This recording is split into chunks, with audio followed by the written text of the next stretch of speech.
actividades que son a pedido de las comunidades, a pedido también del ministerio, muchas veces, que es acompañar proyectos de revitalización lingüística, de formación de intérpretes.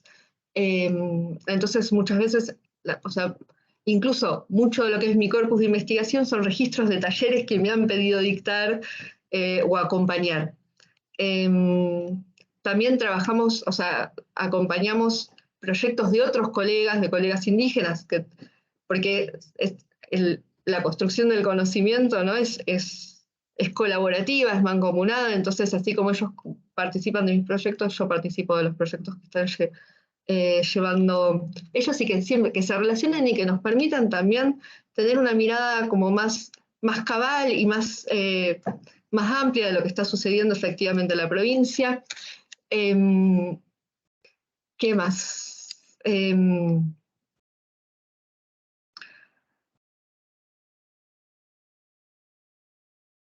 Bueno, creo que en el caso de mi investigación es eso. Tenía una plaquita en otra cosa que les podría compartir, pero bueno, cualquier cosa, si alguien quiere saber más sobre cómo entendemos la investigación en Colabor, puede pasarles bibliografía, que me parece que es una manera más...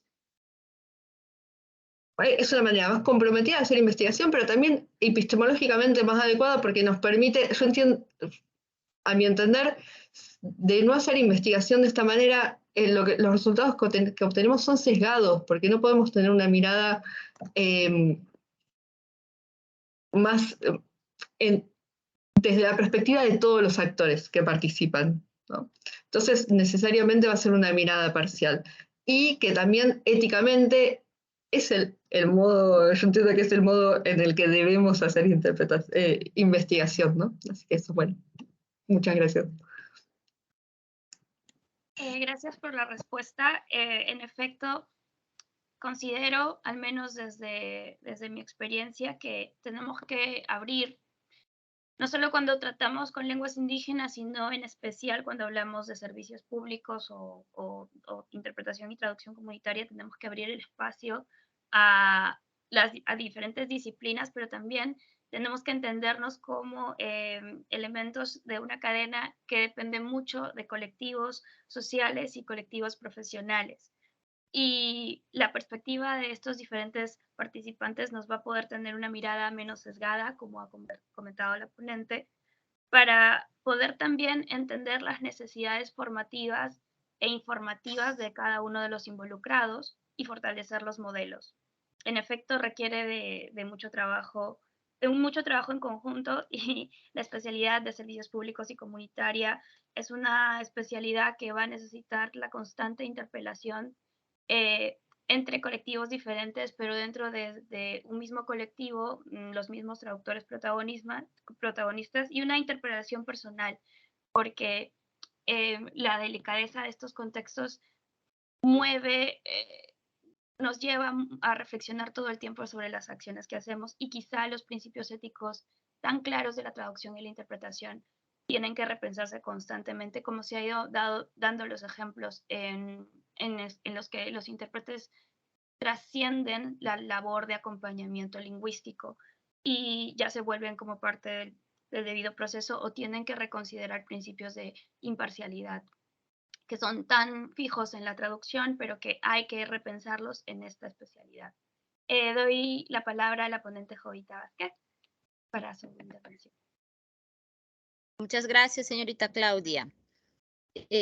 Un poco también para comentar esta parte, pienso que ahora que tengo la oportunidad de poder traducir, de poder comprender el castellano, tanto también en Shipibo, pienso que nos toca ahora partir desde la investigación. Porque tenemos y estamos pasando por momentos complicados en cuanto a los pueblos originarios. Estamos viendo tantas problemáticas. Pienso que desde ahí se debería partir, porque queremos dar alguna solución, y que las traducciones que se hace no solo quede pues, ¿no? en traducciones, sino también esto que trascienda. Es decir, implementar, ¿no? Desde la lengua originaria, dar esa legitimidad a través de los saberes ancestrales. Pero estos saberes ancestrales que contribuyan a dar solución colectiva a problemas que afectan o trascienden a afectar a otros lugares, ¿no? Para que de esta manera, pues, las traducciones no solo queden simplemente la traducción en Shipibo y bueno, si me interesa o no me interesa, ni sino debe estar al fondo algo que nos interese a todos para que de esa manera podamos dar vida, lo digo de esa manera, ¿no? Porque muchas veces cuando hablamos, no, simplemente es una traducción, pero no nos damos cuenta que en esa traducción hay un tema importante que nos puede ayudar a todos a buscar una solución para contribuir y mejorar nuestra sociedad, ¿no? Eso sería mi participación. Muchas gracias. Muchas gracias, señora Jovita. Siempre va a ser un gusto escucharla. Sus aportes son muy valiosos en nuestro caso peruano de lenguas indígenas. Entonces, en efecto, se resalta la idea que ha salido surgiendo a lo largo de esta mesa, ¿no? La responsabilidad en la colaboración para la investigación, promover la investigación desde la perspectiva de diferentes actores, como es el caso de la señora Jovita Vázquez, que es traductora y formada en la lengua. Y creo que, bueno, me gustaría a título personal, no sé si todos estarán de acuerdo, reforzar la idea de la responsabilidad grande que tenemos en la investigación. A veces los traductores e intérpretes que ya contamos con una formación mucho más formal, por así decirlo, en universidades o en experiencias de posgrado, al conocer estos detalles de nuestras especialidades, tenemos la responsabilidad también de saber, eh, de saber seguir criterios para su aplicación y de estar repensando todo el tiempo en esas nociones, tomando en cuenta la perspectiva de los hablantes, que al fin y al cabo dista mucho de lo que normalmente puede verse en las aulas. Y en este tipo de especialidad donde los derechos de las personas, el ejercicio de derechos de las personas es fundamental, es decir, la traducción y la interpretación se vuelven medios fundamentales. Así que ha sido un gusto estar en esta mesa para compartir diferentes experiencias desde la academia, desde lo legal, desde el contacto con traductores y desde la misma perspectiva de los traductores e intérpretes. No sé si alguna de las ponentes quiere hacer algún comentario final. Si no, daremos pase ya a nuestra maestra de ceremonias para que nos dé las indicaciones protocolares. Bien, me parece que no. Así que voy a dar el pase a la maestra de ceremonias. Muchas gracias por haberme permitido moderar y acompañar en la moderación de esta mesa.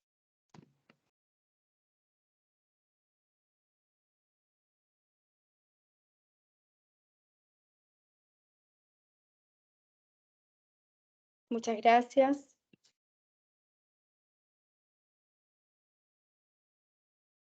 Agradecemos la participación de nuestros invitados a esta mesa y a la maestra Claudia Sánchez.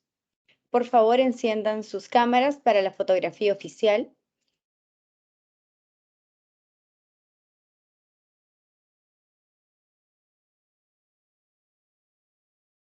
Muchas gracias. Se procederá a tomar la fotografía. Por favor, mirar fijamente la cámara. A la cuenta de 3, 2, 1. Listo. Muchas gracias.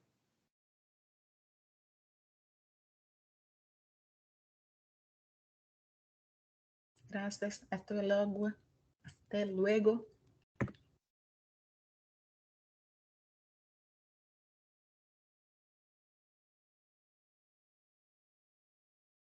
Muchas gracias.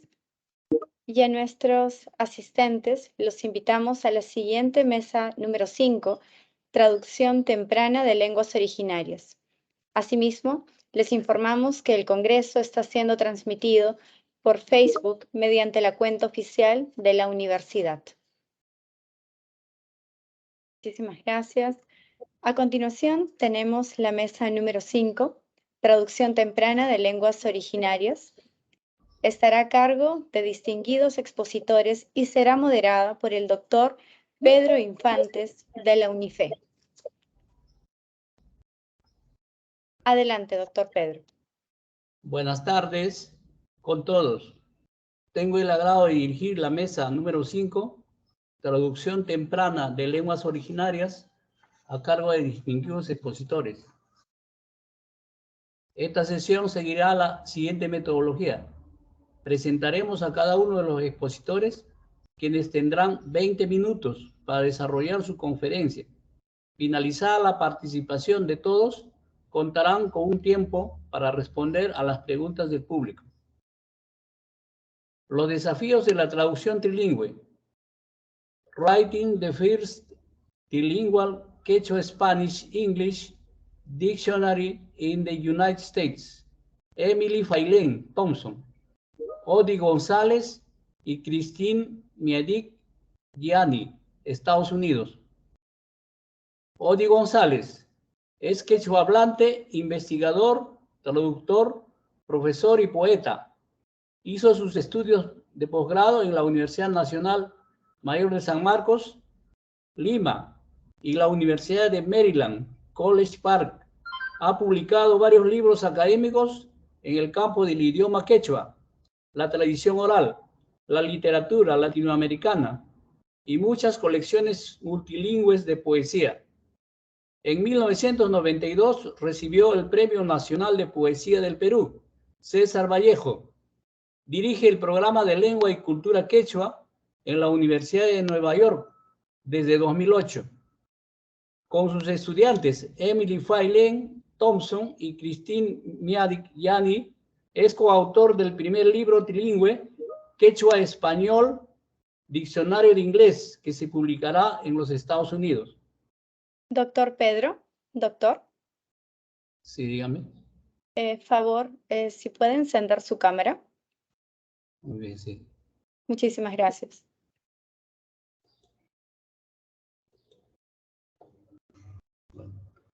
Emily Failén Thompson es candidata de doctorado en antropología sociocultural en la Universidad de California, Berkeley. Su trabajo tiene que ver con las relaciones entre la memoria y el arte del Perú, después del conflicto armado interno. Obtuvo la licenciatura en estudios latinoamericanos de Vassar College y su maestría del Centro de Estudios Latinoamericanos y Caribeños de la Universidad de Nueva York. Ha estudiado el quechua con becas FLAS en Nueva York, California y Cusco. Christine Miadik-Gianni es doctora y maestra en antropología, así como maestra en estudios latinoamericanos y del Caribe, y por la New York University, licenciada en fotografía y literatura inglesa por la Universidad de Illinois, Campus Urbana-Champaign. Ha sido profesora en universidades como Paul University, University of Illinois a Chicago y Columbia College, Chicago. Sus próximas publicaciones giran en torno a estudios de caso de la producción mediática y documentalista en el Perú. Kanan parlaramunki, huirajocha.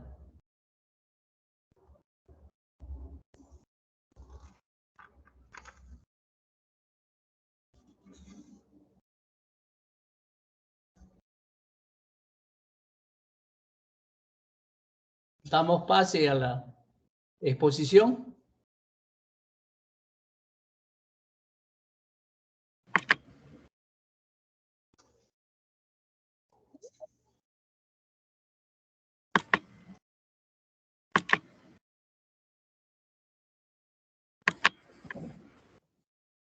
Hola, me tienen que dar el pase. ¿Me escuchan o me ven? Se le escucha, Sí, pero sí. aún no se le ve. Yo tampoco, no me veo todavía. ¿Ya? Ya me veo, ¿puedo comenzar? Iniciamos, por favor. Muchas gracias. Ya, muy bien. Amigos, buenas tardes. Mis colegas y amigas, Emily Thompson y Christine Miladic, y yo vamos a desarrollar este tema sobre las dificultades que conllevaron la elaboración del diccionario trilingüe que trabajamos y publicamos ya hace unos 6, 7 años, y que es en inglés, quechua y español. En realidad, lo que van a hablar más específicamente mis colegas, Christine y Emily, es sobre precisamente esas dificultades que conllevaron de trasladar una palabra quechua al inglés, pero utilizando el español como lengua filtro. Yo más bien voy a comenzar hablando de un modo más general sobre los rigores y las contiendas que uno encuentra al momento de traducir en general, pero específicamente voy a centrarme lo que ocurre cuando se traduce de una lengua oral a una lengua escrita y viceversa. Lo que quisiera definir antes para estar muy seguro es que los tres expositores tenemos 20 minutos, los tres, ¿no es cierto? No es que cada uno disponemos de 20 minutos, ¿cierto? ¿Aló? ¿Sí? Es conforme, sí, correcto. ¿Aló? ¿Se me escucha? Sí se le escucha, sí. Ya, mi pregunta era que si disponemos de 20 minutos los tres o es que cada uno tenemos 20 minutos para hablar. Cada uno tiene 20 minutos. Ok, Exacto. muy bien. Entonces, el asunto que voy a exponer es el siguiente. La traducción de, digamos, entre textos, entre lenguas europeas, en realidad no conlleva mayor dificultad. ¿Por qué? Porque estas lenguas europeas provienen, ya podríamos llamarlas, son las lenguas escriturales, y provienen, digamos, de una misma fuente o tienen un mismo estándar, que es la escritura. Allí, en realidad, una traducción y una interpretación no prefija todavía dificultades mayores. El problema o las dificultades vienen cuando se va a acometer una traducción de una lengua oral a una escrita. O todavía, que es algo más difícil, es la traducción de una lengua, digamos, escritural, como el español o las lenguas europeas, al quechua. Entonces, la traducción de cualquier texto al quechua oral, en mi opinión, implica un doble desafío.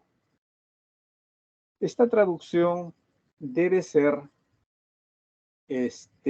dirigida a dos receptores, el lector quechua y el oyente quechua. Por supuesto, un buen traductor, el gran desafío de un buen traductor quechua es configurar un solo discurso entendible por ambos, es decir, entendible por el lector quechua y por el oyente quechua. Obviamente no se puede ignorar que una gran parte de los quechuahablantes son iletrados. Ellos no podrán leer, pero pueden escuchar y entender si alguien les lee en su idioma. Entonces, bajo esta situación, bajo estas previas consideraciones, podemos decir que con el advenimiento de los medios audiovisuales,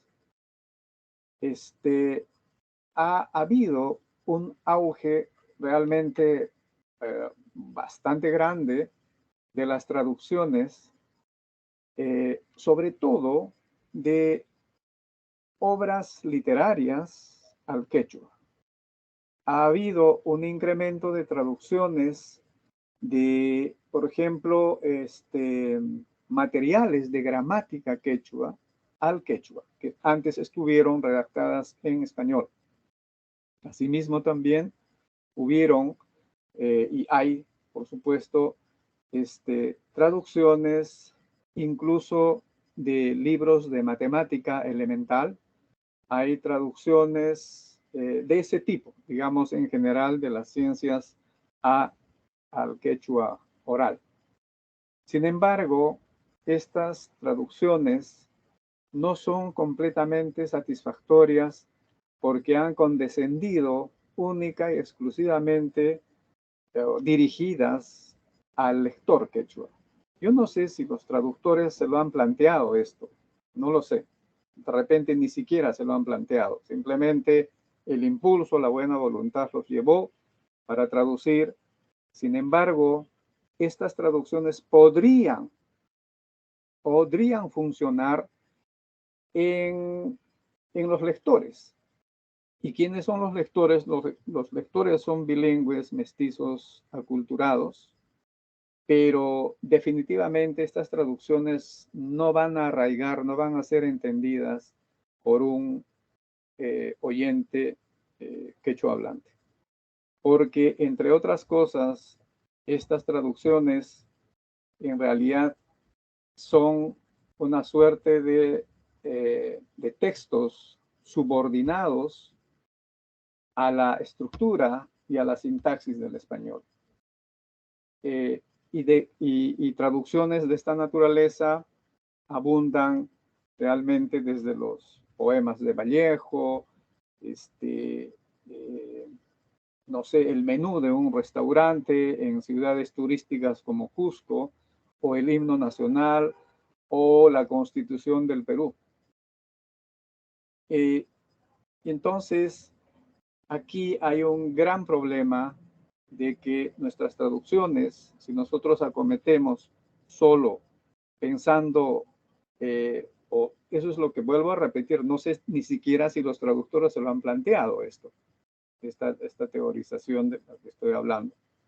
En todo caso, son traducciones, en mi opinión, fragmentarias, inacabadas, que difícilmente la podrá entender con mucha dificultad. La podrá entender un bilingüe mestizo, pero definitivamente no la va a entender nunca un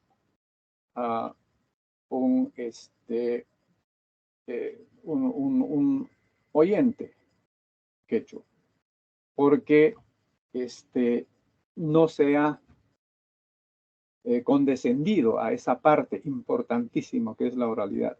Se cree que ahora que el quechua es posible ser escrito con el abecedario del español, es posible, no sé, esa debe ser la deducción, ahora que el quechua se puede escribir, pues ya se puede hacer una traducción un poco más ligera o sin considerar el carácter oral, pero todo lo contrario.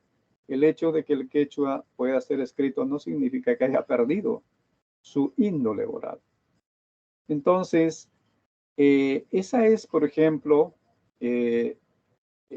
una de las traducciones, una proeza, la que se hizo, la que hizo don Demetrio Tupac Yupanqui, que es la traducción del Quijote, de la primera parte del Quijote al quechua.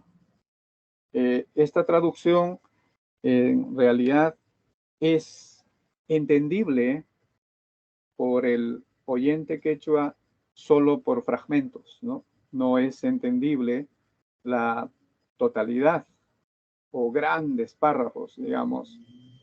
Y esto lo digo con certeza porque cuando yo escribía un ensayo, reseña sobre esta traducción ya hace muchos años, cuando llegué a la situación de que no entendía ciertos segmentos traducidos, pensé que era un problema mío de asimilación, o en fin, de entendimiento. Así es que pedí a los que me pidieron el ensayo, si podía ir a la ciudad de Cusco, porque la traducción está traducida, valga la redundancia, en la variante cusqueña. Entonces fui y leí a nativohablantes, leí a bilingües mestizos como yo, y la verdad es que era lo mismo. En realidad no era un asunto mío. Entonces, hay este tipo de situaciones que genera estas traducciones apresuradas que no reparan, digamos, en aspectos cruciales, en aspectos fundamentales. Y realmente, si hay algo que diferencia al quechua del resto de las lenguas, comenzando si diferencia del español y del resto de las lenguas, es precisamente su carácter oral. Es su carácter oral que preserva al quechua, por ejemplo, de manejar sinónimos, por ejemplo. Acabo de publicar hace casi 3 meses un libro que me ha llevado 25 años de investigación y postulo que el quechua, como toda lengua oral, no es proclive a los sinónimos, no maneja sinónimos. Los sinónimos son hechura de la escritura, de la retórica, no de las lenguas orales. Las lenguas orales, por todo lo contrario, han configurado a través de los laboriosos sufijos, han configurado palabras precisas, específicas y concisas, es decir, palabras que pueden ser recordadas por la memoria selectiva. En cambio, las lenguas escriturales, comenzando por el español, en realidad ya han perdido esos atributos. Entonces, esas características, otra característica de la oralidad es obviamente,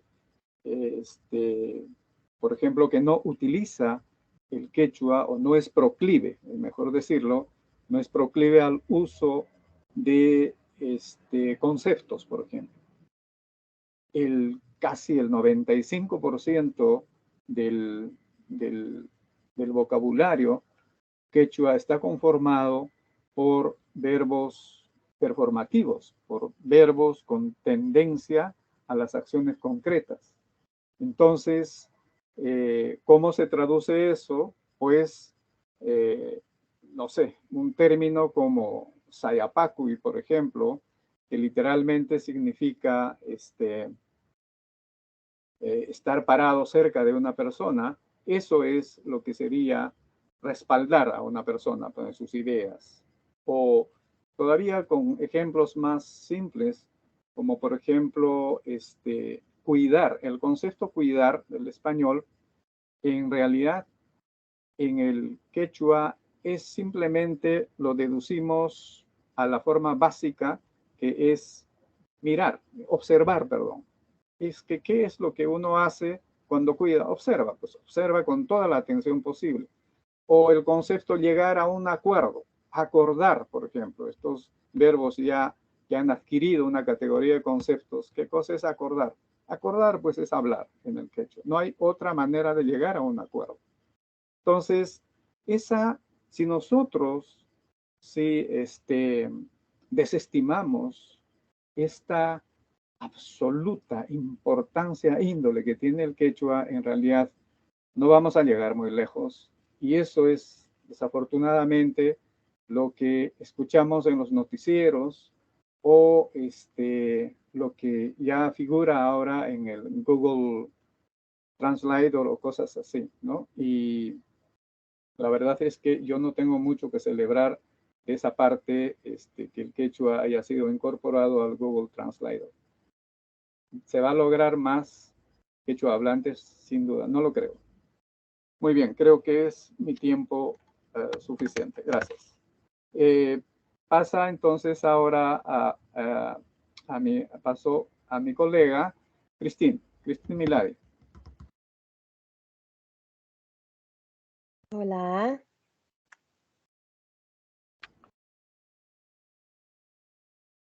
Hola. No sé si... Hola, Cristín. Sí, se te escucha. Se escucha y se Ok, ve. está bien. Ok, muy bien. Muy buenas tardes. Me gustaría agradecer al comité organizador del Congreso por la oportunidad de estar aquí hoy día con Odi, con Emily, compartir nuestra experiencia con este proyecto y conocer a ustedes y sus trabajos también.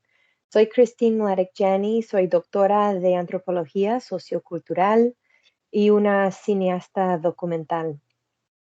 Yo estudié una maestría y después un doctorado en New York University. Y de hecho comencé mi maestría y mi estudio de quechua justo cuando Odi comenzó el programa de quechua ahí en 2008. En aquel año no era posible comprar muchos libros en los Estados Unidos acerca del quechua. Bueno, todavía hay una gran falta de materiales. Creo que había un diccionario pequeño destinado a los turistas que traducía unas palabras en inglés al quechua. Ahora, como ustedes tal vez recuerdan, habían varios diccionarios bilingües español-quechua en Perú. Nosotros tuvimos todos para referencia. Y había por lo menos uno trilingüe que se podía comprar en Cusco. Pero en realidad fue muy difícil conseguir muchos de estos diccionarios. No habían muchas copias, a veces costaron y fue necesario viajar fuera de país y a muchas ciudades para buscar uno por uno en las librerías. Entonces, había una falta de libros y diccionarios relacionados al quechua, especialmente cuando pensamos en la gran cantidad, en los millones de personas que hablan quechua en el mundo y además lo que tienen interés en estudiar, y los pocos diccionarios que existían, que eran difícil conseguir. Entonces, bueno, pero además, al encontrar un diccionario de solo español quechua, significaba que el usuario tuviera que hacer otra traducción por su propia cuenta si quería conectar el quechua con otro idioma más fuera del español. Pero después de terminar mi maestría y antes de mi doctorado, estaba trabajando en la misma universidad, New York University, en el Centro de Estudios Latinoamericanos y Caribeños. Y una de mis tareas era apoyar el programa de quechua que conducía Odi, que acaba de terminar. Yo había contactado varias casas editoriales que trabajaban con idiomas del mundo, porque tuve la idea de que tal vez podría ayudar en apoyar, en buscar otra manera de hacer o construir recursos, ¿no? Entonces, y yo, las casas editoriales que estaba contactando todavía no tenían nada en quechua. Y de hecho, yo estaba pensando tal vez que alguien quería publicar una gramática en quechua. Yo había encontrado uno en Cusco y con español y quechua. Yo pensé, wow, okay, yo nunca vi una gramática, un libro de gramática quechua en inglés. Qué interesante. Tal vez podemos usar esto para apoyar el programa de Odi. En algún sentido, ¿no? Entonces, yo conecté con ellos con esta idea. Hippocrini Books es la casa editorial que me respondió primero y me respondió casi de inmediato. solicitando una reunión inicial. Y fue durante esa reunión que aprendí que si bien publican libros de gramática, pero cuando comienzan a trabajar con un idioma nuevo, porque no tenían nada en quechua todavía, y cuando empiezan a trabajar con un académico de un idioma, el idioma nuevo y un académico nuevo que no han trabajado antes con Hippocrini, siempre comienzan no solo con un diccionario, pero un diccionario específico, porque ellos publican varias líneas de diccionarios. Algunos son pequeños, algunos son medianos, algunos son grandes. Y siempre empiezan con un tipo de diccionario específico, con sus propias características y restricciones. Por lo tanto, era como un diccionario pequeño de alrededor de 5 a 7 mil entradas por idioma. Y normalmente eran 2 idiomas, solo inglés y otro idioma. Y este tipo de diccionario, que ellos ya existió, esta línea de diccionarios, pretende ser una traducción de palabra uno a uno. Y en esa reunión ellos estaban solo pensando así en un diccionario inglés-quechua. Ahora, cada diccionario tiene su propia historia y contexto. Está escrito por una perspectiva distinta y está basado en su propia ideología. Los diccionarios son resultados de muchos años de labor y estudio, pero esto requiere muchos años de interacción, observación, participación y conversación. En fin, son productos, en algún sentido, son productos de las relaciones sociales alrededor del proyecto. Y no fue diferente para nuestro proyecto. Porque después de la reunión con Hippocrini, yo pensé en Odi, claro, y su diccionario, porque yo era su estudiante y ahora después de varios años éramos amigos y yo pensé en él y pensé que podría conectarlo con la casa editorial. Yo pensé que iba a facilitar una reunión y nada más ellos iban a ir y hacer su cosa. Pero rápidamente se convirtió, nuestra conversación se convirtió en una conversación sobre un diccionario trilingüe, sobre agregar inglés al trabajo de Odi. Y para eso necesitábamos a otra persona también, porque no quería ser la única persona. Yo quería conversar con alguien alrededor de los pensamientos que yo estaba en mi cabeza. Y Emily era la elección obvia. Así que iniciamos un proyecto de 6 años y que incluyó horas y horas y horas de discusión sobre cada uno de las 11 o 12 mil entradas de nuestro diccionario. Nuestra tarea era crear algo fuera,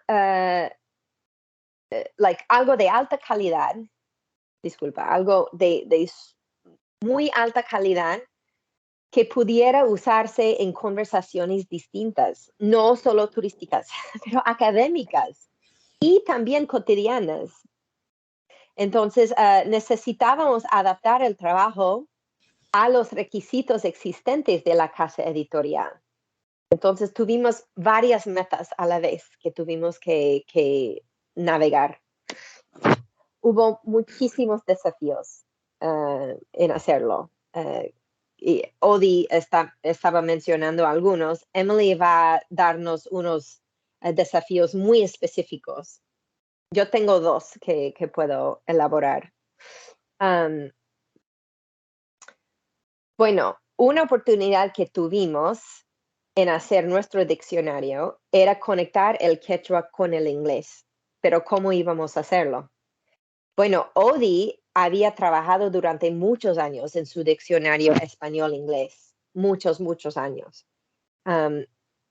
No solo queríamos traducir del español al inglés. Siempre centrábamos el quechua, de hecho, así que partíamos del quechua y tratábamos de encontrar el mejor término en inglés para transmitir el mismo significado. Y luego discutíamos los tres de nosotros en conjunto y los tres en conjunto los dos términos en los idiomas para ver si realmente habíamos captado la mayor cantidad de significativos posibles de la manera más sucinta posible. Y esto tomó mucho tiempo, mucho esfuerzo. Conversábamos un poco en inglés, un poco en quechua, un poco en español y de nuevo ahí. Otro desafío que fue muy relacionado a ese otro era la negociación de términos comunes. Si lo piensas bien, cada idioma tiene sus propios términos más usados. Y necesitábamos ponernos dentro de la comunidad de práctica de cada idioma y asegurarnos de incluir tantos términos como fuera posible. Entonces, si un hablante de quechua abría el diccionario, necesitaba ver los términos más utilizados desde su perspectiva, al igual que un hablante de español y un hablante de inglés. Pero también queríamos hablar de no solo de este momento y de las conversaciones actuales de hoy en día, ¿verdad? No era la única meta del diccionario para nada. Odi con todos sus estudios queríamos también incluir las palabras que no han sido muy usadas desde mucho tiempo. Otro nivel de desafío era que Hippocrini, la casa editorial, nos dio una lista, fue una sugerencia, no fue obligatorio, pero fue una sugerencia, una lista de 7,000 palabras más utilizadas en inglés. Entonces, no era un requisito tener todo incluido, pero teníamos que asegurarnos que estábamos averiguando y incorporando todas las palabras posibles en la sección de inglés. Entonces, tuvimos la misma cosa en español y la misma cosa en quechua. Ahora, esta parte de cómo íbamos a solucionar si había un uso histórico y un uso contemporáneo, ¿qué íbamos a hacer? Porque supuestamente este diccionario tuvo que ser una palabra por una palabra, que es casi imposible muchas veces. Entonces, tuvimos que decidir como grupo qué queríamos poner, qué vamos a escoger y afortunadamente estábamos trabajando en estos años antes de la editora, porque tuvimos algunos otros desafíos con la editora, pero esto fue en la última fase. Pero por muchos años estábamos trabajando con otra persona, Pretty Grace, y ella era fantástica. Entendía muy bien la situación complicada en que estábamos trabajando y ella ajustó un poco las reglas de este tipo de diccionario. Entonces nosotros pudimos incluir una frase pequeña si no pudimos encontrar una palabra. Y también tuvimos la libertad de agregar dos significativos, dos definiciones si eran cortas para cada término, para cada entrada, separado por un punto y coma, creo. Bueno, entonces, y en esta manera pudimos incluir definiciones históricas y contemporáneas, por ejemplo, si había razón para hacerlo, para unas entradas, o si había dos contextos en que pudieras usar la palabra, podemos incluir dos definiciones ahí. Entonces, bueno, esto es un poco más del contexto del proyecto, algunos de los desafíos. Y voy a pasar la palabra a Emily, quien puede darnos algunos desafíos un poquito más detallados. Gracias. Gracias, Cristi. Agradecemos a la doctora Christine Ladikiani y damos pase a la exposición a la doctora Emily Failén Thompson. 20 minutos. Ya, perfecto, gracias. Buenas tardes con todos y todas. Quiero también agradecer al comité organizador del Congreso por la oportunidad de compartir un poco más sobre nuestro trabajo y también aprender de todos ustedes, ¿no? Mi nombre es Emily Failén Thompson y soy candidata a doctora de antropología en la Universidad de California, Berkeley. Hace muchos años ya yo también hice mi maestría en la Universidad de Nueva York, donde estudiaba el quechua con el profesor Odi González.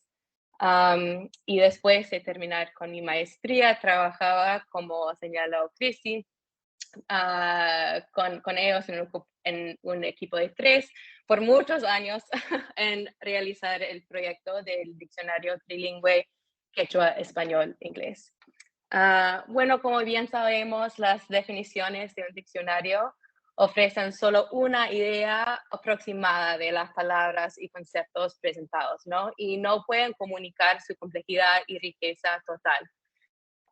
Y como señalaron Odi y Cristi, habían varios retos en el trabajo. Y bueno, voy a hablar muy brevemente, no voy a tomar los 20 minutos, acerca de algunos casos bien específicos que a mí me llamaron mucho la atención desde mi perspectiva como hablante de inglés y estudiante de castellano y quechua. Bueno, primero había el reto de carácter aglutinante del quechua, ¿no? Lo que significa que una palabra puede llevar muchos, pero muchos sufijos que denotan matices semánticos únicos. Muchas veces terminamos con una palabra gigantesca, ¿no? De 20 y tantas letras, que tiene un significado muy, pero muy preciso. Y, por ejemplo, el verbo akiai se define en el diccionario como escoger y está relacionado a la vez con los siguientes términos. Akiachi, hacer, escoger. Akiakui, escoger para uno mismo. Y akiaisi, ayudar a escoger. Y bueno, este último ejemplo en particular, lo de akiaisi, para mí fue sumamente impactante. Para publicar el diccionario, los 3 trabajamos con un equipo editorial, como ya nos mencionó Cristi. Y ellas no hablaban español y mucho menos quechua, ¿no? Así que siempre nos hizo la pregunta, pero sí puedes decir akiaisi, ayudar a escoger. ¿Por qué no hay una palabra para decir solo ayudar, como sí existe en español y en inglés, ¿no? Y bueno, las tuvimos que responder 1000 veces, como siempre nos enseñaba hoy, que el quechua no maneja ideas abstractas como la de ayudar a. En quechua siempre es ayudar a hacer algo en particular, ¿no? Y por eso no existe como palabra aparte, sino en el forma de un sufijo que se añade a la raíz de la palabra, en este caso el verbo akiai. De la misma forma, algunas preposiciones en inglés y español van adicionadas como sufijos en el quechua, lo que marca una diferencia a nivel estructural, ¿no? Por ejemplo, el sufijo kama equivale a hasta. Por ejemplo, pajarín kama, hasta mañana. Wan significa con, alfoiwan purini, yo camino con mi perro. O manta, que significa de procedencia. Por ejemplo, California manta cani, soy de California, ¿no? En el quechua, distinto al inglés y español, estas no son morfemas independientes. Bueno, el segundo reto. Hay un ejemplo que también refiere al aspecto súper preciso del quechua. En algunos casos, debido a este espacio limitado, nuestro diccionario presenta definiciones que pueden parecer sinónimos equivalentes, pero no lo son. De hecho, como dice hoy, el quechua no maneja sinónimos. Y esto no quiere decir que el quechua falta algo por lo de no tener, ¿no? Sino que tiene una riqueza adicional de especificidad. Por ejemplo, la palabra anochecer se define en el diccionario como chisiñay, raspiay y tutayay, cuando en realidad cada una refiere a momentos distintos del proceso del anochecer.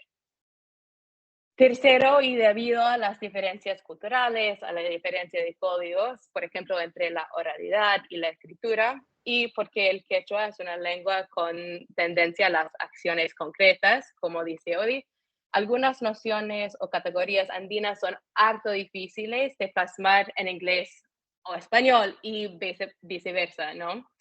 Por ejemplo, es el caso de la categoría espacio y temporal, pacha, que alberga tiempo y espacio, dualidad en la que, según el pensamiento andino, discurre todo.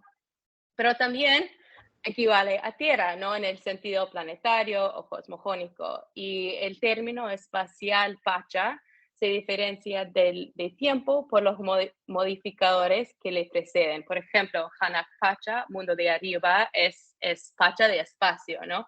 Y Kunan Pacha, o ahora mismo, es pacha de tiempo. Bueno, a pesar de estas limitaciones, esperamos que el diccionario sea una herramienta para facilitar y fomentar el uso del quechua, ¿no? Siempre recomendamos que los estudiantes lo usen como un recurso junto con una clase o un estudio independiente más profundo, ¿no? Pero esto también nos trae a un reto más, ¿no? Lo de distribuir, el diccionario. Y como dice Cristi, ¿no? A pesar de que hay tantas personas y hablantes de quechua en todo el mundo, nuestro diccionario no ha sido publicado fuera de los Estados Unidos. Por ejemplo, no lo van a encontrar este fin de semana en la Feria del Libro Ricardo Palma en Parque Kennedy, no está allí. Y este es un asunto más grande que también nos toca pensar en cómo podemos ir avanzando para que los materiales que sí existen estén disponibles y circulen fuera de los ámbitos limitados donde fueran elaborados, ¿no? Y bueno, a pesar de todo esto, sí me da bastante esperanza estar en espacios como este, ¿no? Donde se nota que sí hay el deseo de difundir y seguir estudiando idiomas como el quechua. Y bueno, de nuevo agradecemos mucho la oportunidad de compartir un poco más sobre el proyecto. Y bueno, voy a pasar la voz de nuevo a Odi a ver si tiene algunas palabritas para cerrar nuestra sesión. Y si no, está bien. Gracias. Ok. Gracias, Emily. Cristi, realmente nos reencontramos después de un buen tiempo. Ya cada uno está ahora en su camino, trabajando, investigando y realmente las extraño muchísimo, pero me alegra saber que su inteligencia todavía es mayor. De hace unos años atrás están completando realmente sus propósitos y me alegra escuchar con la propiedad con que hablan. En realidad, realmente es un orgullo para mí como un amigo y viejo profesor, ¿no? Podríamos agregar, por ejemplo, que mientras trabajábamos el diccionario, teníamos retos como, por ejemplo, hay muchas palabras en el español, pero que el quechua no los tiene, o una palabra que es súper utilizada como el verbo gustar y el quechua no lo tiene. Entonces también ese fue un desafío. ¿Qué hacemos? ¿No? En casos así, por ejemplo, y esto el verbo gustar no lo hemos incluido desde luego en nuestro diccionario, porque no existe en el quechua. ¿Y por qué no existe en el quechua? Porque probablemente el verbo gustar debe ser el verbo más retórico e insípido e inútil que debe haber en todas las lenguas, excepto en las lenguas orales, que no la tienen, ¿no? Porque el verbo gustar hay cero acción, no hay absolutamente acción en este verbo. Por lo tanto, el quechua no lo admite en su caudal. Entonces, pero debido al uso tan recurrente en la lengua de convivencia en el español, el quechua tuvo que incorporar este verbo aplicándole algunas declinaciones propias que obedecen a su, digamos, a su estructura formal, a su morfología interna del quechua. Asimismo, tampoco realmente, y esto está en el libro que acabo de publicar, tampoco en el quechua hay el verbo tener separado, independiente, como lo hay en el español, como hay en el inglés. Lo que hay en el quechua es un verbo tener, pero vinculado al ser. Sin el ser, es que es lógico. Sin el ser, no puede haber un tener. Entonces, yo no sé, imagino que esto es por la magnitud del dinero y de los conceptos de riqueza europeas y de propiedad, es que tenemos en el español tener y ser sin ningún vínculo. ¿Qué radical los une? Nada. En el inglés es lo mismo. To have, to be, no hay absolutamente ningún vínculo. Y eso, ¿cómo podríamos explicar, digamos, para traducir el tener y el ser solo con el verbo kai? Esos han sido desafíos tremendos que hemos tenido y que, claro, no lo podíamos explicar en un par de palabras, ni siquiera cuando nos permitieron, como dice Emily, cuando nos permitieron utilizar un poco más, siquiera una brevísima definición, pero es demasiado. Entonces tuvimos ese tipo de dificultades.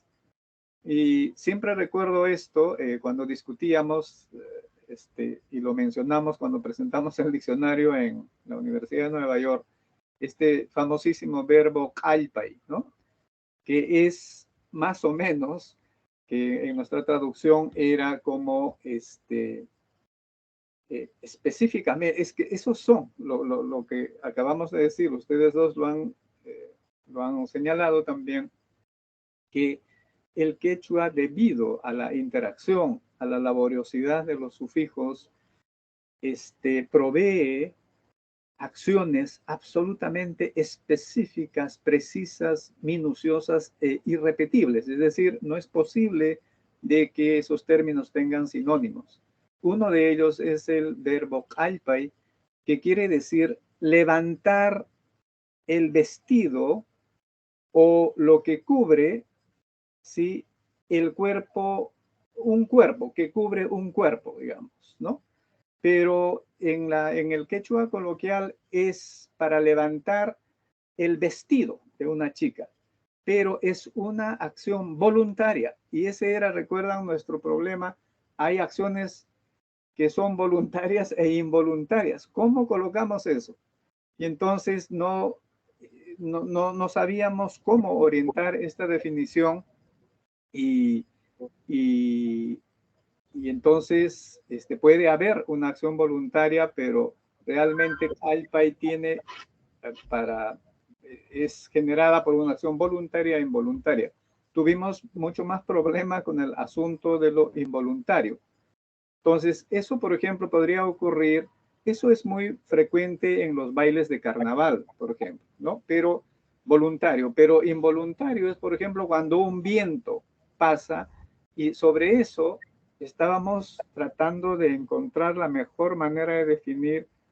Y recuerdo que les compartí, han visto la película, que ni sé cómo se llama, donde un actor y Marilyn Monroe están en la plataforma del tren, de la estación de tren, y de pronto pasa por debajo el tren a toda velocidad y levanta el vestido de Marilyn Monroe, ¿no? Ese es kalpai. No sé si recuerdan de esa anécdota, porque el tren no tiene ninguna voluntad, digamos, ¿no? En fin, y cosas así, que nos han llevado esta grata labor y súper difícil que hemos trabajado durante tantos años. Doctor, Agradecemos al agradecemos, doctor sí. Muchísimas Luis gracias. González por la exposición. Y las preguntas serán al final de este grupo. Y vamos a dar pase más bien al siguiente tema, referente a las representaciones de la traducción en los manuscritos de Santiago Avendaño Beatriz Díez, Argentina.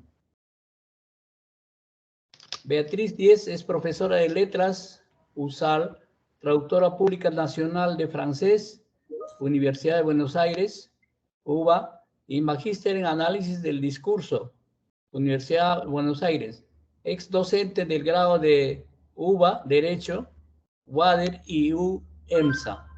Doctorado en curso bajo la dirección de E. Arnux, los manuscritos de Santiago Avendaño, Memoria del Mundo de la Pampa y Escritura de Frontera, tesina de maestría, director R. Bain, adaptación y traducción en las notas sobre derecho sucesorio, Código Civil Argentino, una mirada desde la teoría de la enunciación, Universidad de Buenos Aires, 2009. Últimas publicaciones, 2022, Testimonios de violencia estatal y resistencia indígena anteriores a 1860. 13º Seminario Internacional Políticas de la Memoria y Derechos Humanos. Centro Cultural Haroldo Conti, Buenos Aires. Huamán Poma para nuestros días. Traducción intralingüística, Olenka Seminario Molina, Perú. Olenka Seminario Molina es magíster en estudios de traducción 2020 por la Universidad de Ottawa, Canadá, y licenciada en traducción e interpretación 2013 por la Universidad Femenina del Sagrado Corazón, Perú. Actualmente se desempeña como traductora en el área de localización de software, videojuegos y otras tecnologías, además de realizar otras tareas de traducción independiente en el mundo o en el ámbito médico farmacéutico, publicitario y general, con interés por la historia de la traducción, lenguas originarias y tecnologías aplicadas a la traducción. Damos pase a la exposición de ambas personas para poder escucharlos. Al final haremos las preguntas. Adelante. Sí, muchas gracias. ¿Se escucha? Sí, se escucha, sí. Perfecto. Sí, entonces, antes que nada, agradezco la posibilidad de exponer aquí mi trabajo. Agradezco mucho a los organizadores del Congreso y sobre todo de escuchar las muy interesantes intervenciones de tantos colegas en tantos temas sobre un presente y un pasado muy activos. Interesantísima las ponencias que acabo de escuchar sobre el diccionario trilingüe. Paso a lo mío. Santiago Avendaño vivió entre 1834 y 1874, 40 años. Fue cautivo, intérprete y mediador entre los indios pampas y la sociedad cristiana civil y militar en contexto inseguro. Produjo sus manuscritos entre 1854 y aproximadamente 1873, unos pocos años antes de la conquista del desierto que terminó con el despojo final de las tierras. Trabajó en ese espacio marginal e inseguro de la frontera interior que separaba y acercaba a los territorios más australes de los pueblos originales en América del Sur y la reciente República Argentina. Escribió en el escaso tiempo libre de una vida cotidiana marcada por el sobresalto y la carencia, pero en la que vislumbró y defendió, no sin titubeos y dudas, una idea de nación inclusiva que valoraba al otro indio, al vecino indio, y buscaba cuestionar la doxa dominante. Avendaño construye en los manuscritos una representación del indio poseedor de una cultura y abierto a otros modos de vida. Pero su obra quedó en estado de borrador entre los papeles desgraciadamente, de uno de los protagonistas de aquella campaña del desierto exterminadora. Y quedaron en estado de borrador por su muerte demasiado temprana, un borrador construido con notas tomadas desde 1850, cuando él tenía apenas 14 años. Entre esos borradores hay una mayoría de voces indias traducidas, es decir, un conjunto de interpretaciones consecutivas o inmediatas transcriptas. Según María Rosa Lojo, uno de los méritos de los manuscritos es la traducción a un castellano rico, la versatilidad de la lengua mapuche y su cultura del buen decir. Queremos corroborar esa observación abordando 3 discursos originarios que los manuscritos transcriben en español, y luego apelando a Berman y quizás a Turi, que trabajan sobre el texto meta sin prejuicios prescriptivos, trataremos de ver las representaciones o la representación que sostiene ese acto de traducir en Avendaño y el nivel de aceptación imaginado en la sociedad receptora, es decir, las correlaciones de poder en y entre ambas culturas. Empiezo como primer punto Avendaño traductor. Como dice Lidia Fossa, de un intérprete ante la real audiencia, Avendaño es un hispanoparlante con conocimientos y cargo oficial que conoce por experiencia de vida y profesión la variedad del mapudungún que se hablaba en el Puel Mapu. Pido disculpas por mi pronunciación del mapudungún. El Puel Mapu, al este de la cordillera, las Pampas argentinas, la Pampa y la Norpatagonia argentina, a mediados del siglo XIX, esta variante fue registrada en varios glosarios, entre ellos uno de Avendaño, desgraciadamente perdido. Avendaño es un intérprete que se da tiempo, escribe, para teorizar sobre su hacer. En una carta a Sarmiento, al presidente Sarmiento, en 1869, le explica su cautiverio durante la infancia, de los 7 a los 14 años, y sus misiones posteriores como intérprete del ejército entre los indios, de quien recibe muestras las más visibles de amistad. Tiene 3 diplomas de intérpretes expedidos por el gobierno del Estado de Buenos Aires y está volcando en ese momento, 1869, ya ha volcado sus conocimientos en una historia de indios. Sus definiciones de lenguaraz e intérprete coinciden con las de Covarrubias de 1611. Él escribe con cierta precisión y se cree bien competente para traducir lo más difícil.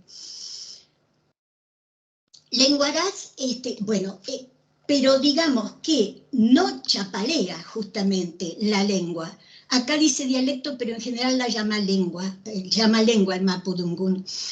Las competencias adquiridas a lo largo de su vida de autoaprendizaje, no tuvo enseñanza formal, esas competencias lingüísticas, comunicativa y cultural lo habilitan para ejercitar ese sumo pulso del que habla, necesario para no trastornar el sentido, seguir el protocolo, interpretar ritmos, gestos, lo proxémico. No quiere trastornar ese sentido. De ese estudio minucioso del pasaje de una lengua aglutinante a la linearidad del castellano quedan testimonios en fragmentos de su práctica de traducción interlineal conservados en los manuscritos a los que solo vamos a echar una mirada para mostrar cómo intenta establecer en lo interlineal una correspondencia, pero que, como veremos después, no lo lleva a traducciones de calco. Propongo la observación, y por favor, me parece que estoy tardando demasiado, me avisan, propongo la observación de 3 de los muchos textos traducidos del mapudungún pampeano. Se trata de un relato sobre la violencia blanca sufrida por los indios desde la conquista, otro durante la negociación de un tratado de paz en 1857 y uno de Calfucurá entre 1835 y 1840. Transcripto más tarde, por supuesto. En los 3 veremos muy brevemente el objeto de discurso y la vocalidad del etos construido. Lo haremos con herramientas de análisis muy someramente provistas por Elvira Arnoux. Entonces,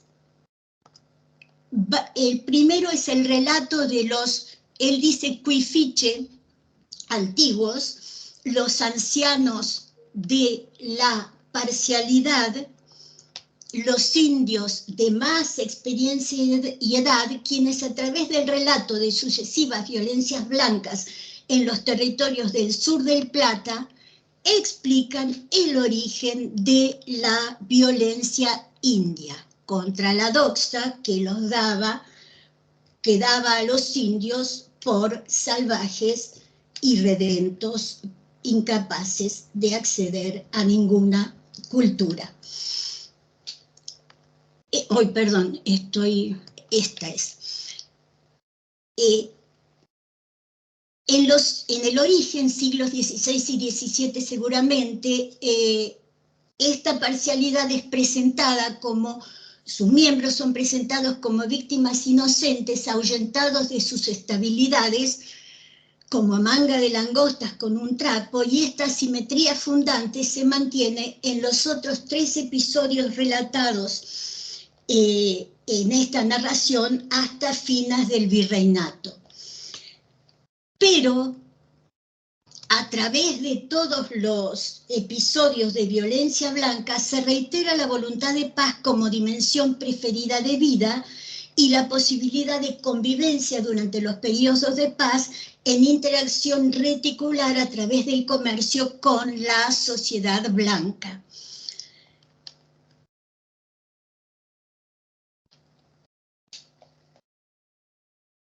Ahora, la narración no persiste en la inocentización, muestra la suerte de los indios despojados de sus tierras, reducidos a la pobreza, pero reitera la adopción obligada y gradual de la violencia por la imposibilidad de subsistir.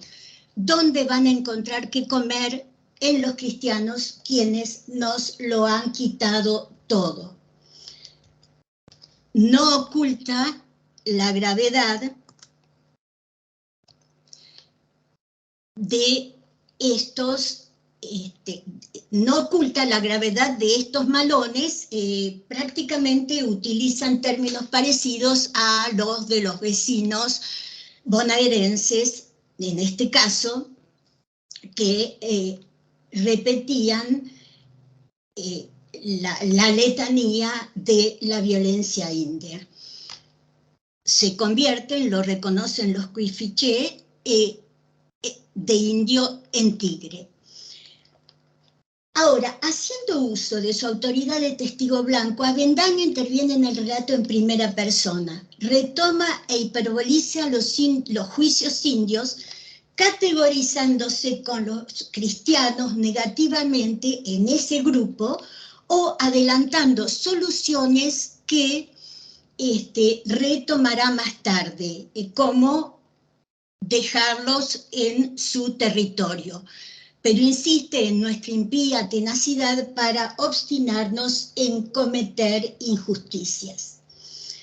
Este relato, muy largo, del que he elegido muy pocos elementos, es un, pronuncio muy mal, neutrum, de sintaxis simple y léxico cotidiano. Es un relato histórico verdadero dentro de los géneros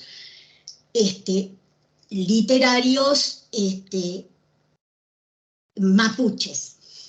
En el eje sintagmático del relato contrastan nexos seguramente inferidos, intercalados en español como no obstante esto, sin embargo de, con términos cotidianos muy concretos como los usados para describir a los blancos que en un momento aflojan cuando los indios se transforman en avispero.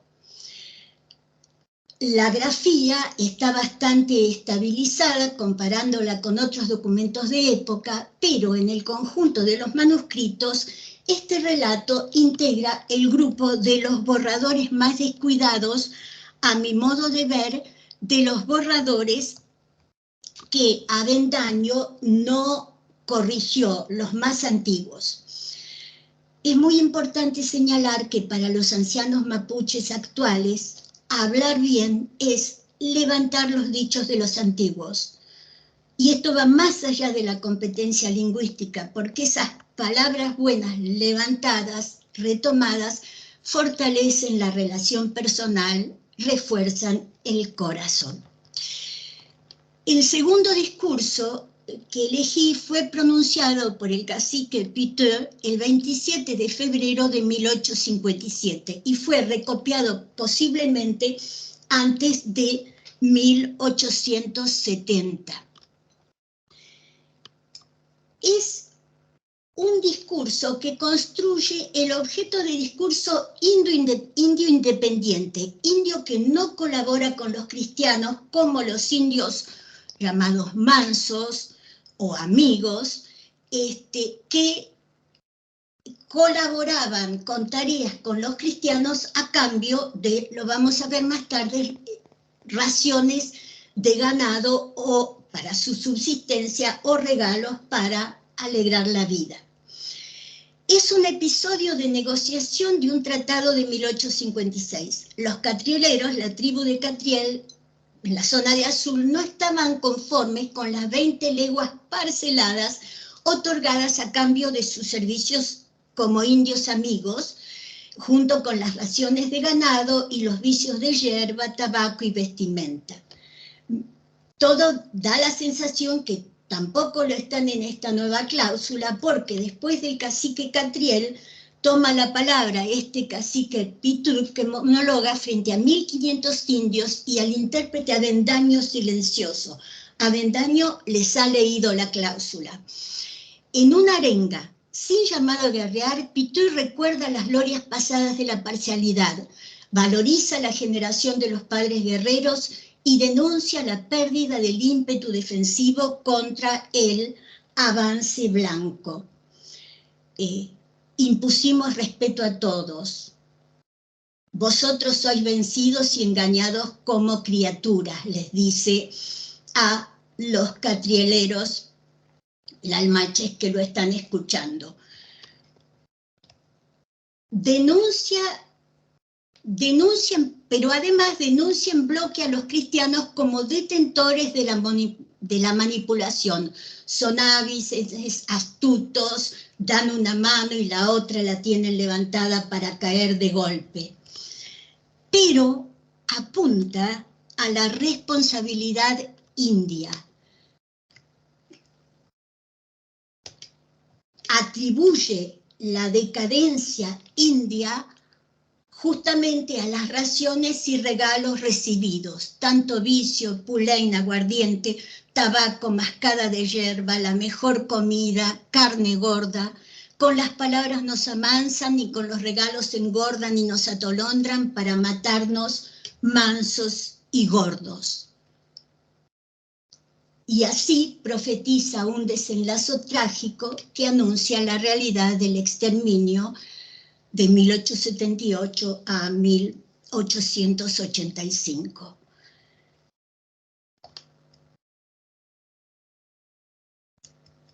El desmembramiento de familias fue, junto a los asesinatos, una de las causas de la casi desaparición de la cultura mapuche.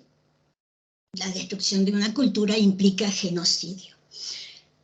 En su discurso, Pitur corporiza el conflicto intraétnico entre indios colaboradores y soberanos. toma la palabra como el que llama a la reacción frente al peligro, con una vocalidad, con un etos urgente y terminante.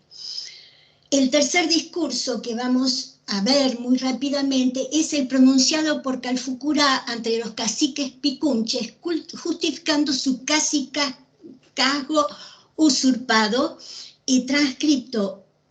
Este discurso fue transcrito o recopiado hacia 1972, forma parte de lo que me parece que es el último relato que redacta, insisto, de documentación en habla india.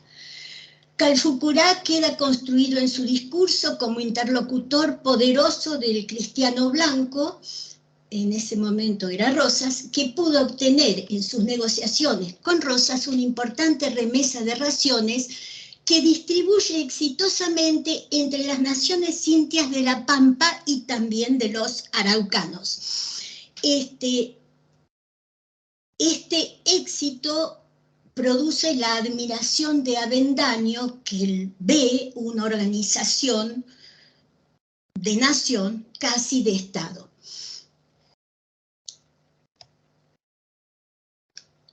Calfucurá justifica rápidamente su acto, el asesinato de esos 3 caciques, y confiesa el deseo de reconocimiento y gratitud.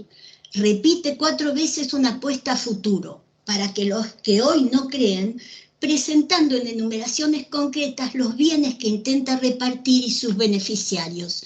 Si es posible, que no haya un solo pobre entre los indios. Presenta su pensamiento desplegando el concepto del cabeza o lonco e introduciendo uno nuevo, el pueblo.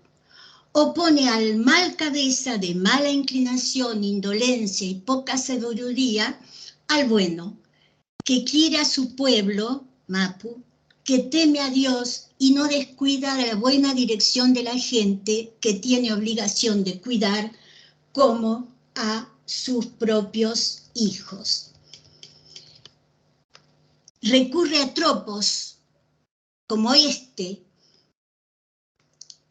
que apela a la afectividad, evocando por contraste los efectos beneficiosos de la paz. Y el texto progresa reformulando temas reiterados y paralelismos antitéticos según la organización de la retórica del arte discursivo mapuche. Yo sé que sin mi Mapu pueblo nada soy, mi pueblo sin un lonco, cabeza que haga y se desvele por él, es nada también. Finaliza con un llamado,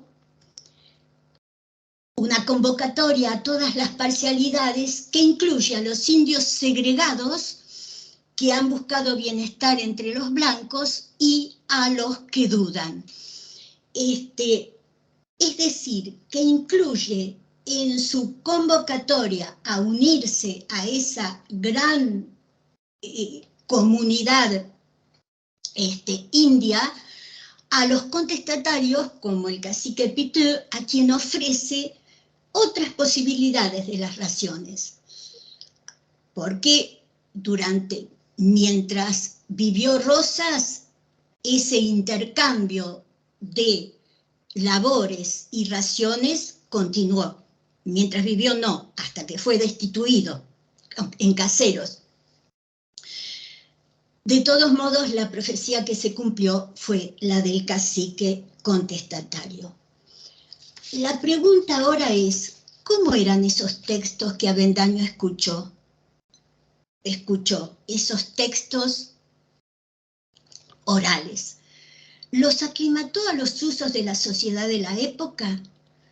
Para lenguas de estructura tan diferente, es poco imaginable la búsqueda compulsiva de equivalencias formales en la linealidad del enunciado propias de las traducciones hechas de una sola pasada, según Turi, los calcos, o de las destinadas al estudio comparativo, como señala Christian Nord, la adoptada por Lenz para sus estudios araucanos, por supuesto, rechazo esa asimetría de la que habla entre lenguas superiores y lenguas inferiores que no conocen la abstracción. Muy, muy claramente fue explicada esta ausencia de abstracción en la ponencia anterior. Quiero señalar que en los textos vistos, sin embargo, no abundan las construcciones ajenas al español, propias de un calco, que podrían sugerir esa elección de traducción. Salté una parte porque no voy a terminar, pero quiero decirles que Antoine Berman propone fundamentar la evaluación de una traducción desde un doble criterio, ético y poético.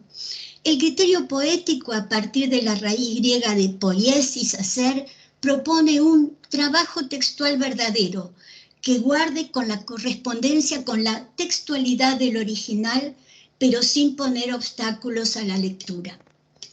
El criterio ético, según Berman, solicita cierto respeto del original, quedarse cerca de él, en palabras de Schleiermacher, sorteando la amenaza tanto del calco servil como de una manipulación adaptadora que desvirtúe ese texto. Nos parece que las tres traducciones vistas se inscriben en ese trabajo textual verdadero por su cohesión, por la posibilidad de seguir en ellas Doctora los Beatriz. objetos. Sí. Disculpe, le quedan ya unos 2 minutos, por favor. Sí, justamente, por suerte llego. Entonces, es un verdadero trabajo textual por la posibilidad de seguir en ellos los objetos de discurso señalados, por las tres vocalidades que construyen el relato de los sufrimientos primeros, la arenga y el discurso del líder Calfucurá. Dentro de este marco de coherencia, como detalle, en las traducciones de Mapu, esa mirada atenta a la plurivocidad de los términos que Avendaño postula en un buen intérprete, se ve. Mapu es traducido como tierra, pero también como nación y como pueblo según el contexto. Berman también propone el concepto de horizonte de traducción que cristaliza en el actuar, sentir y pensar del traductor los parámetros lingüísticos, literarios, culturales e históricos que subyacen en la traducción. Es decir, en Avendaño su experiencia temprana y adulta y atenta a ambos tipos de vida, a ambas historias. Pese a la ausencia de textos fuente, esto dicho, visto desde la categoría occidental de la escritura, como ayer dijo Javier Aguirre, creemos observar en Avendaño una voluntad de respeto por la letra del texto fuente que defiende Berman. Construye tres traducciones tersas, familiares al oído y los ojos del lector, cristiano y blanco, pero siento que lo hace como estrategia en un contexto riesgoso para la lectura de textos de voces indias como las que él traduce. Desde su horizonte de traducción busca hacer pasar, en palabras de Payás y Zavala, como en los parlamentos, la prevalencia de la diplomacia sobre la violencia, que en un espacio ético-político disputado, pero de diálogo, establece puentes hacia el reconocimiento del otro. Posiblemente Avendaño encontró en la traducción su herramienta de trabajo, la palabra buena necesaria para mostrar al indio en toda su complejidad, el otro en toda su complejidad que es la propia. Y es posiblemente esto lo que percibió María Rosa Lojo en las traducciones de Santiago Avendaño. Muchas gracias. Muchísimas gracias, doctora Beatriz. Muchísimas gracias. Vamos ahora a darle el pase a la magíster Olenka Seminario.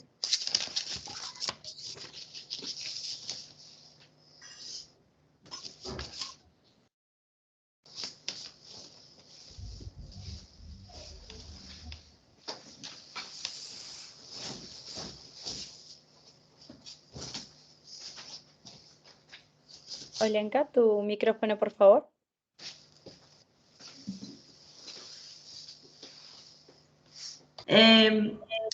Buenas tardes. Primero quisiera agradecer a la organización del Cuarto Congreso Bienal por considerarme para la participación de este encuentro de traducción e interpretación. Mi ponencia va a ser respecto a, se titula Guamán Poma para nuestros días, es una traducción intralingüística y es, básicamente es mi trabajo de grado, mi trabajo para obtener el grado de magíster. Yo realicé una traducción intralingüística de la nueva crónica de buen gobierno de Felipe Guamán Poma de Ayala, debido a los requerimientos del trabajo de investigación que fue conducido por la doctora Clara Foz. Únicamente se pudieron trabajar 27 extractos y 14 ilustraciones. Siguiente diapositiva, por favor.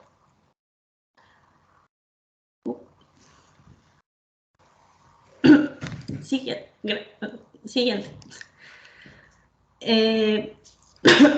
Antes de pasar a comentar los desafíos de traducción y de trabajo en sí, con los que me encontré cuando realicé el trabajo de retraducción, quisiera dar un pequeño contexto bastante rápido acerca de la obra para quienes no lo conozcan y algún contexto sobre la política lingüística y cómo se trataba el idioma en aquellas épocas. Este es un texto, Nueva Crónica y Buen Gobierno es una carta en forma de crónica que fue escrita entre los siglos XVI y XVII, y es una crónica que narra y describe la sociedad incaica y colonial de su tiempo. Está dividida en dos apartados. Tenemos a Nueva Crónica, que es una descripción de todo el mundo andino incaico, provista por un autor autóctono, es decir, un indígena, y Buen Gobierno, que es la parte del texto donde se describe todo el mundo colonial, las estructuras políticas coloniales, y en realidad es un poco irónico tener el título de Buen Gobierno porque pues lo que busca el autor Guamán Poma es en realidad poner en evidencia los abusos de los que eran objeto los indígenas, ¿no? Esta carta, esta crónica está dirigida al rey de España, Felipe III, en aquellos tiempos, a fin de que en ojos de Guamán Poma él pudiera poner remedio a la situación de los indígenas, proponiendo para ello que se estableciera un gobierno de tipo incaico, con algunas estructuras propias del gobierno incaico, subyugado al poder español, ¿no? Esta es una crónica que está compuesta por 1189 folios y cuenta con 398 ilustraciones. Y actualmente se encuentra bajo custodia de la Biblioteca Real de Copenhague en Dinamarca. Siguiente, por favor. Un poco del autor, brevemente nada más. Se cree que nació en San Cristóbal de Suntuntu, en Lucanas, provincia de Dinamarca, actual Ayacucho, hacia el año 1500. Trabajó, era un indio aculturado ladino, es decir, era lingüísticamente competente, tanto en su lengua propia, el quechua, como el español de aquella época. Se cree que fue instruido por su medio hermano, el fraile Martín de Ayala, y él, su actividad principal fue trabajar de intérprete, testigo y escribano.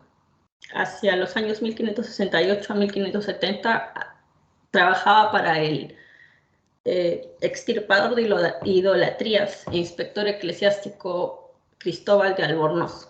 Y es de ahí de donde se presupone que él adquirió todo este conocimiento religioso que tenía tan bien conocido y que volcó en la obra que escribió. Como comenté, fue una persona culturada y lingüísticamente competente que se atrevió, tengo que decirlo de esta manera, se atrevió a exponer los abusos de los que era objeto la población indígena en una época en la que los textos eran censurados por la Inquisición, ¿no?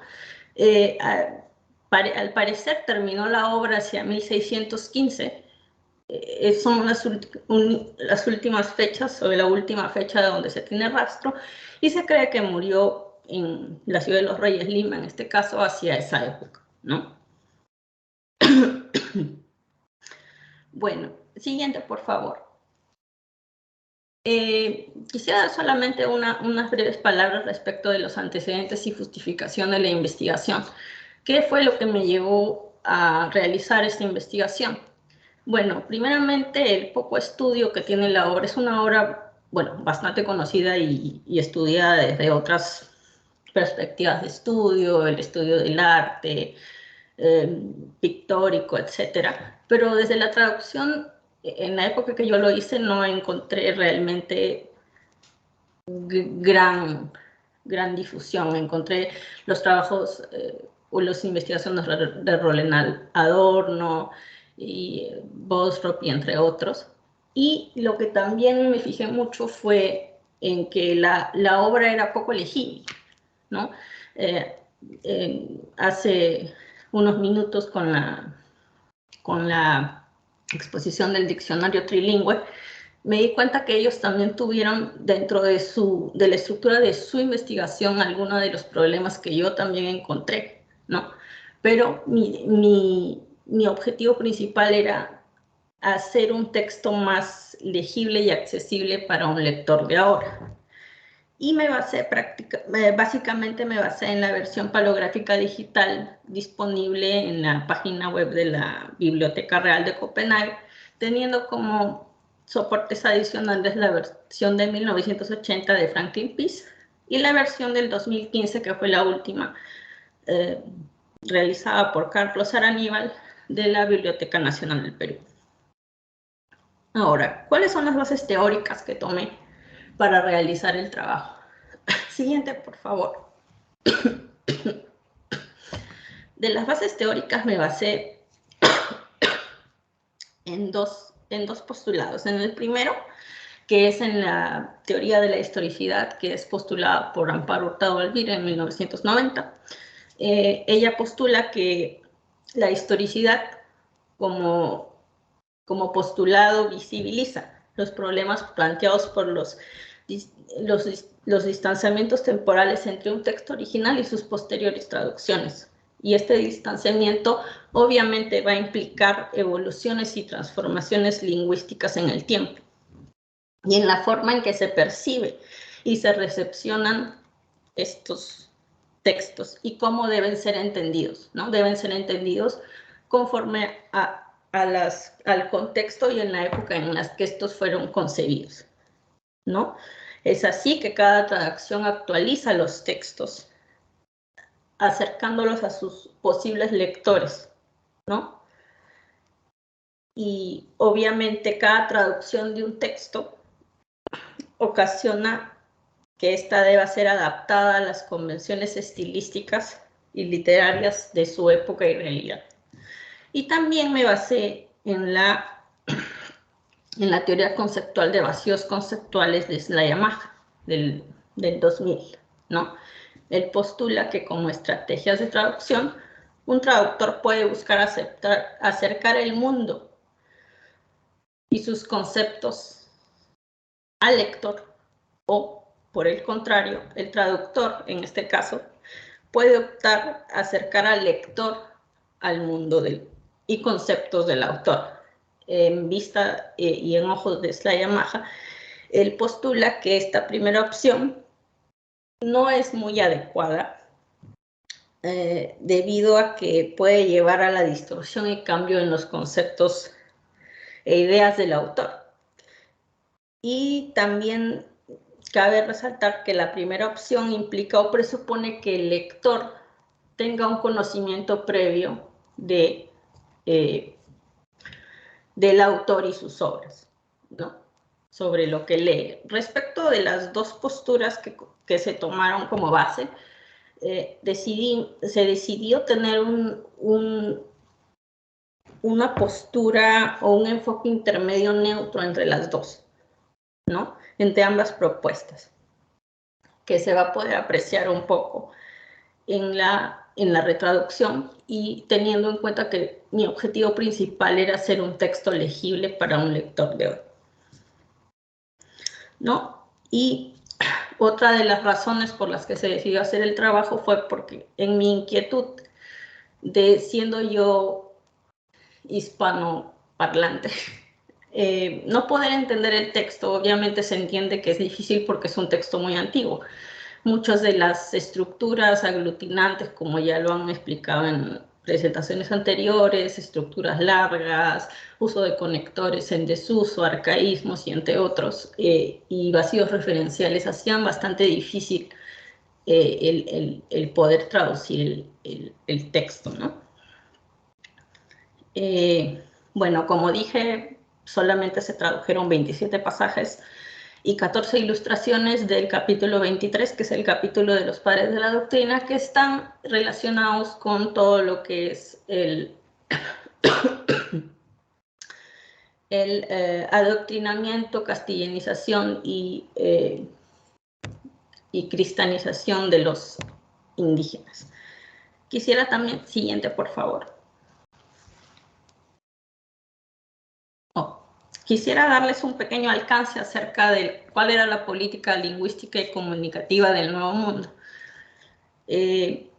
Según Early, él indica que las políticas religiosas del Imperio Español en los siglos XV y XVI, para ubicarnos un poco en esta política expansionista de los imperios europeos y en específico del español, para poder expandir el cristianismo, llevó a muchas órdenes religiosas a tomar el trabajo de cristianizar, ¿no?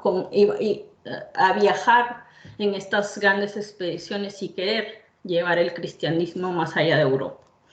En el Perú colonial, en aquellas épocas existían y coexistían tanto las tantas diversas lenguas que se tienen y dialectos, junto con el castellano que llegó en aquellas épocas. En un principio no había una política lingüística como tal, y esa situación cambiaría con la llegada de las órdenes religiosas al Nuevo Mundo, como lo afirma Adorno y Busro. Inicialmente la Iglesia recomendó la utilización de lenguas nativas para realizar las tareas de evangelización. Y es por ello que se utilizaron traductores nativos para comunicarse, obviamente con las debidas reservas y el desconocimiento de la parte europea y de la indígena del mensaje transmitido. No se sabía con cuánta claridad o con cuánta exactitud se podía transmitir. Ejemplos de los primeros intérpretes o traductores que se utilizaron fue en Perú Felipillo, por ejemplo, y en México tenemos a la Malinche, que ella traducía del maya o náhuatl y luego lo pasaba a Jerónimo de Aguilar, que era el que traducía para Cortés en España. Luego de ello llegó el primer concilio de Lima, celebrado entre 1551 y 1552, que recomendó que fueran los frailes y los curas españoles quienes aprendieran las lenguas nativas para llevar a cabo las tareas de evangelización. En aquellas épocas, Santo Domingo de Santo Tomás elaboró un vocabulario y gramática en quechua muy rudimentario, que fue utilizado como base para las prédicas y sermones. Finalmente, el Tercer Concilio de Lima de 1582 a 1583 sirvió para sentar las bases y normas de la actividad eclesiástica en el virreinato respecto del quehacer comunicativo para las tareas de evangelización y castellanización. Y en ello se llegó a la determinación de que los indígenas debían ser adoctrinados en sus lenguas, pero no en todas, porque había una gran variedad, por lo que se decidió, como lo vuelve a indicar Adorno y Boström, que se hiciera en las lenguas mayoritarias, es decir, el quechua y el aymara. Siguiente, por favor. Del mestizaje lingüístico. Es obvio que en el intercambio lingüístico-cultural que resultó del proceso de conquista, ingresaron muchos vocablos, tanto al castellano como al quechua, como ya lo han dilucidado un poco en las presentaciones anteriores, no es tan sencillo. En este caso, en aquellas épocas se intentó posicionar al castellano como una lengua predominante y de mayor importancia. No obstante, ello no fue posible. Y de este proceso de intercambio y adaptación recíproca entre las varias lenguas, vamos a poner de manera mayoritaria el castellano y el quechua, Guillermo Ludeña de la Vega afirma que a fin de hacer más fácil y más abordable el aprendizaje, los primeros vocablos que se ingresaron con equivalencias en quechua, vamos a decir, estaban principalmente relacionados a conceptos religiosos, como los muestro en esta pequeña diapositiva. Tenemos Dios, bueno, eso es un poco conocidas, Pachacamac, pecado ucha, adiós, Diosman, mentira, yuya. Y también hubo ingreso de vocablos seglares, ¿no? Vocablos de uso común, que quizás no existían, como ya mencionaron antes, en el ideario de la gente quechua hablante, y que fue nuevo para ellos. En este caso tenemos... Olenka, disculpa la interrupción. Estamos ya casi por culminar. Pediríamos, por favor, puedas ir sí, claro. Concretando ya. Gracias. Ok. Vocablos seglares, como lo pueden observar. Siguiente, por favor.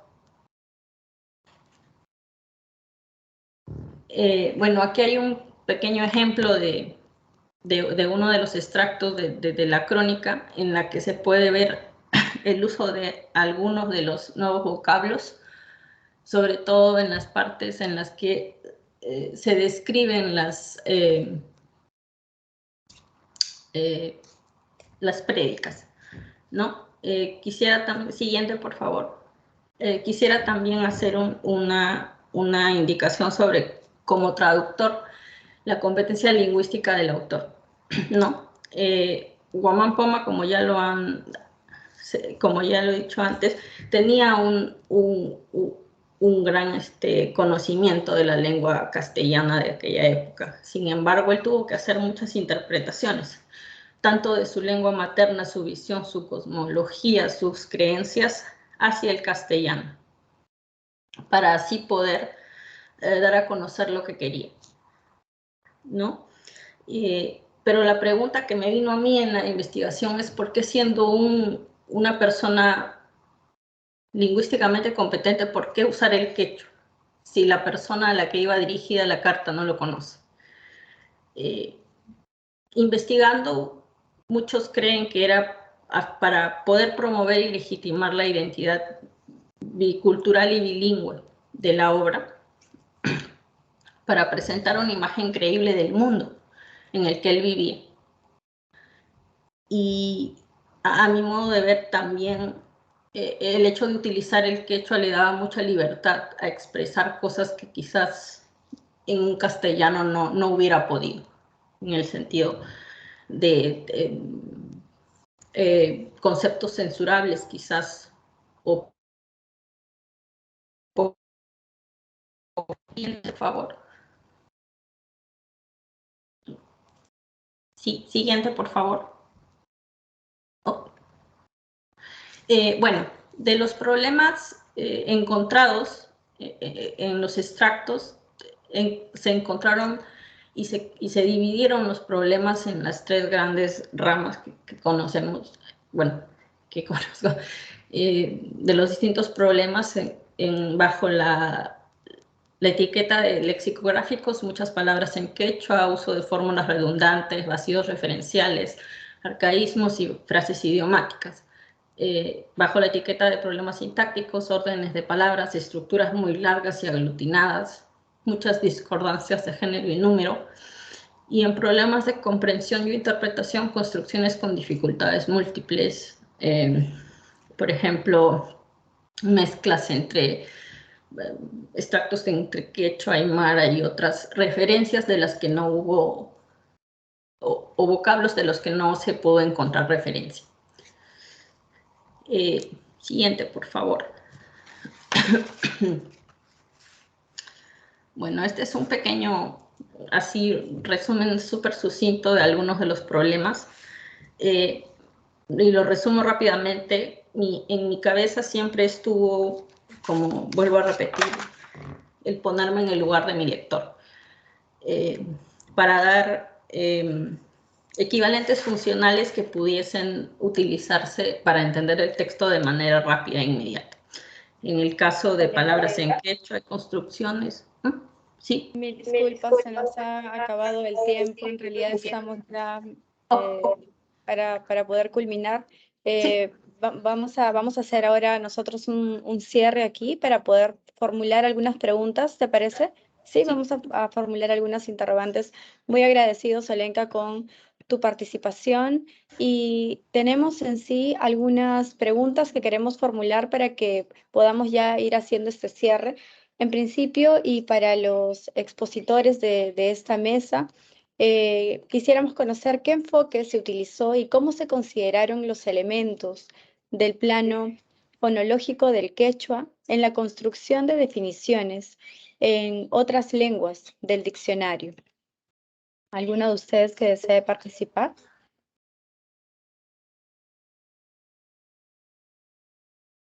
Pueden abrir sus cámaras para apoyarnos participando. Odi, muchísimas gracias, profesor Odi.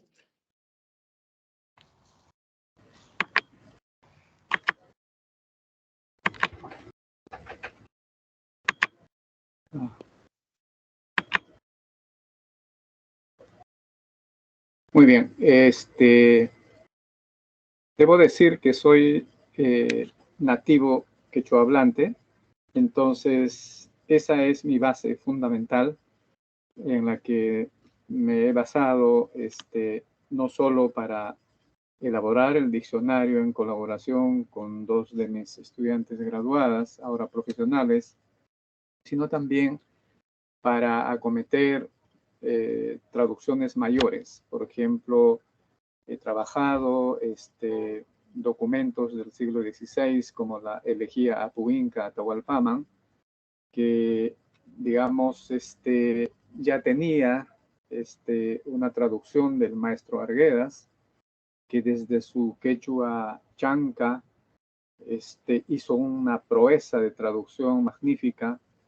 Y lo que yo traté en un nuevo libro, en una nueva traducción acompañada de un estudio, fue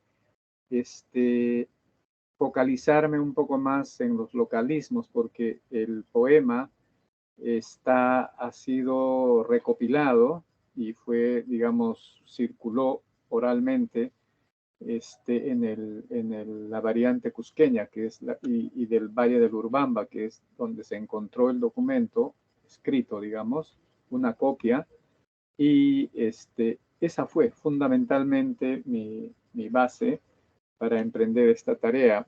Y en libros sucesivos, por ejemplo, he publicado el testimonio de Walay Chocorilazo y también en este caso acompaño el libro con un audio CD, de manera que podamos cotejar la transcripción y la traducción simultáneamente con el audio.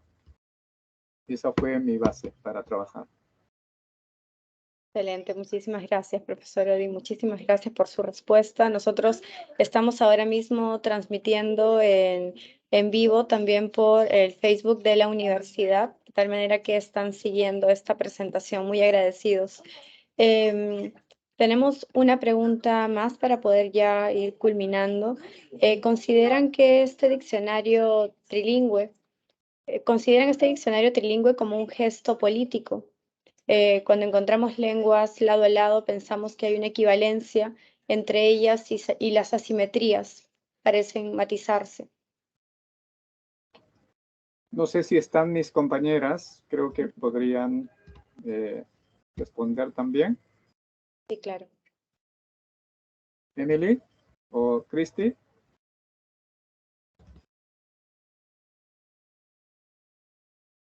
Bueno, si no, están con el cambio de horario probablemente. Pero no entiendo mucho esas categorías culturales europeas de aplicar cuestiones, términos como políticas a un diccionario. Probablemente haya algún vínculo, pero nunca me he planteado esa pregunta. Hemos trabajado lo mejor que hemos podido de ser absolutamente leales a la lengua quechua, sobre todo, que es la lengua que queremos dar a conocer. Y no me he planteado, o no nos hemos planteado ese tipo de no sé, digamos, de categorías culturales europeas o, digamos, especulaciones, digamos, no lo sé. Hemos trabajado siguiendo, digamos, con el carácter, con tendencia a las acciones concretas del mundo andino y del lenguaje. Hemos tratado de trabajar lo más concretamente posible. Eso es lo que podría decir. Muchísimas gracias, excelente. Muchísimas gracias por la participación del día de hoy a todos los expositores. Vamos a pedirles, por favor, que puedan encender sus cámaras. ¿Sí? Vamos a solicitar que enciendan sus cámaras para la fotografía oficial.